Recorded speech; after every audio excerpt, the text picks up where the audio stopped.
Fucker.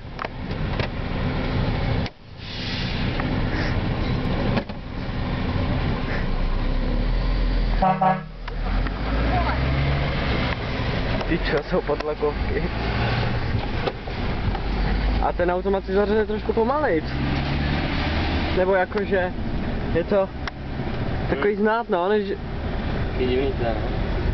Tak já nevím, já jsem v automatu ještě nejel, viď, ale... Že je to takový nezvyk, no. Že sám bych si zařadil asi rychlejc. Nevím, jakou kamion teda, viď. Jako dostává mě teda jak řadíš teda, no.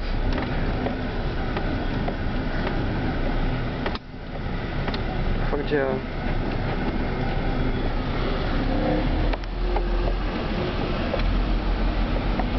On tady nemá televizi teď? Teď no.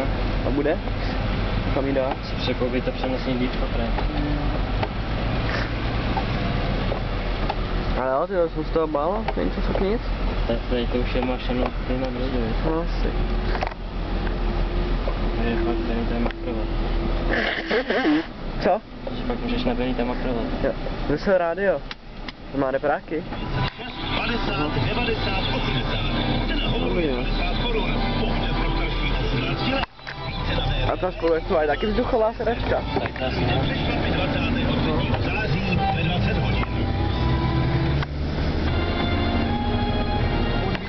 Tady je sobotní impuls do celé republiky. Přejeme hezký poslech. Zítřejší den bude opět slunečný s teplotami do 25. Tady jsou zprávy Rádia Impuls. Rychle, objektivně, přehled. Ve studiu vítání jako Daníčka.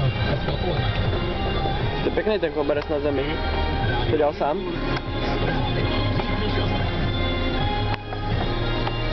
Úpravy mýtného z Kříží do Prochtum Plávy. Pražští policisté našli tělo bez vody. Dopravu ve Francii zkomplikovaly bouřky.